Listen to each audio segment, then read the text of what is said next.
Trong mình tòmពីម្សិលមិញគឺដល់អក្សរទាំង33តួដល់តួអង្គថ្ងៃនេះគឺចំណុចលេខ3គឺការផ្សំអក្សរនិងការតម្រួតជើងចឹងលក្ខណៈពិសេសរបស់វិធីអក្សរវិធីបាលីគឺការតម្រួតព្យញ្ជនៈដែលមានច្បាប់ដូចជាតួទី1តម្រួតលើខ្លួនឯងឬក៏តម្រួតលើតួទី2ក្នុងវគ្គជាមួយគ្នាឧទាហរណ៍កគឺកជាងកកហើយកជាងខបានតែតម្រួតលើខ្លួនវាមួយតម្រួតលើតួទី2គឺខហើយយើងធ្លាប់ឃើញដូចជាខណ្ឌអីគេសរសេរកជាងខតម្រួតលើតួទី2អញ្ចឹងតួទី3តម្រួតលើខ្លួនឯងនិងតម្រួតលើតួទី4ឧទាហរណ៍កៈអញ្ចឹងកៈហ្នឹងមានជើងលើជើងខ្លួនវាមួយហើយមានជើងខៈគឺជើងខហើយតួទី5គឺញាក់ញាក់ណាក់អ្នកមៈតម្រួតលើព្យញ្ជនៈគ្រប់តួរបស់វាបន្តទៅ slide បន្ទាប់គឺយើងនិយាយអំពីពាក្យប្រែរបស់វិភ័តពាក្យប្រែរបស់វិភ័តមានទី1ទី2រហូតដល់ទី7ហើយបូកអលបនៈ1អញ្ចឹងនៅក្នុងមួយខាងវាមាន8ទាំងអលបនៈបូកខាងពហុវចនៈ8ទៅជា16ពាក្យប្រែរបស់វិភ័តយើងត្រូវទន្ទិញឲ្យចាំមាត់នៅក្នុងភាសាបាលីបើពុំដូច្នោះទេសិស្សប្រកាសជាពិបាកនៅក្នុងការប្រែពាក្យអត់ដឹងថាពាក្យណាជាវិភ័តអីហើយវាមានការផ្សំប្រែយ៉ាងដូចម្ដេចវិភ័តហ្នឹងគឺជាអាយតនិបាតមួយដែលគេសម្រាប់ដាក់នៅទីបំផុតនាមសព្ទឲ្យមានន័យស្ដាប់បាននិងសំឡេងប្លែកៗពីគ្នានៅក្នុងភាសាបាលីពេលដែលមានវិភ័តយ៉ាងនេះគឺងាយស្រួលមិនចាំបាច់ថែមពាក្យដូចខ្មែរទេឧទាហរណ៍ថាធម្មមាំងគ្រាន់តែដាក់ស្រអំមកប្រែថានៅធัวកាន់ធัวញ៉ាំងធัวឯងមិនចាំបាច់ដាក់ពាក្យអីនៅពីមុខធัวនឹងទេគ្រាន់តែដាក់ថាដាក់វិភ័តអំនៅពីមុខនៅពីលើឬក៏សំឡេងខាងចុងយើងអាចប្រែបានពាក្យពីរអញ្ចឹងយើងត្រូវទន្ទិញនៅពាក្យប្រែរបស់វិភ័តនេះទី1គេសូត្រថាបឋមាអញ្ចឹងបឋមាប្រែតែទី1ហ្នឹងឯងហើយការទន្ទិញយើងទន្ទិញថាបឋមាឯកវចនៈសេប្រែថារីទៅដល់ខាងពហុវចនៈយើងថាពហុវចនៈយោប្រែថារីទាំងឡាយអញ្ចឹងវាភ្ជាប់គ្នាវាមានបើឯកវចនៈខាងសេខាងពហុវចនៈខាងយោ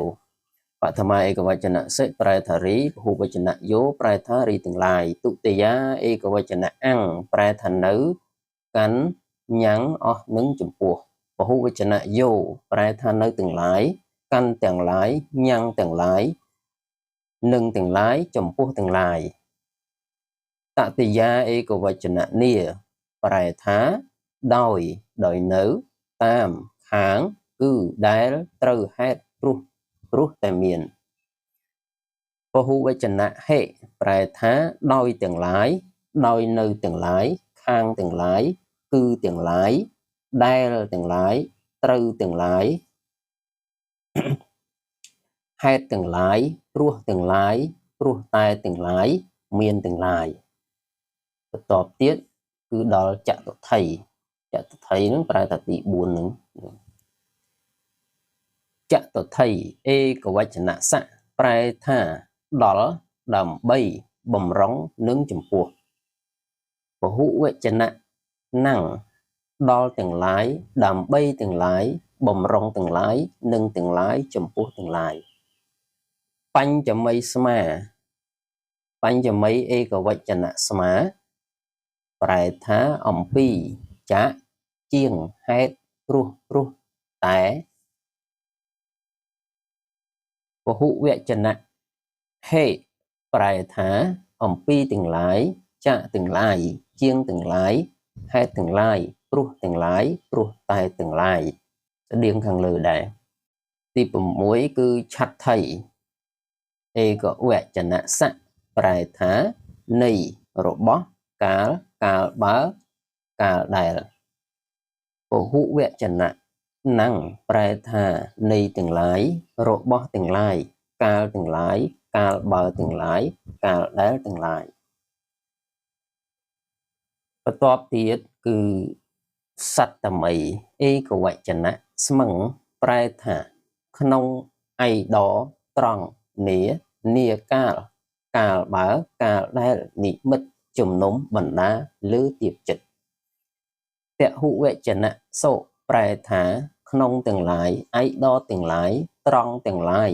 នាកាលទាំងឡាយកាលបើទាំងឡាយកាលដែលទាំងឡាយនិមិត្តទាំងឡាយជំនុំទាំងឡាយបណ្ដាទាំងឡាយលើទាំងឡាយទៀបទាំងឡាយចិត្តទាំងឡាយអលបណៈឯកវចនៈសេប្រែថាបពិតមនាលណែហើយពហុវចនៈយោប្រែថាបពិតទាំងឡាយមនាលទាំងឡាយណែទាំងឡាយហើយទាំងឡាយអញ្ចឹងយើងសូត្របែបអ្នកទន្ទិញ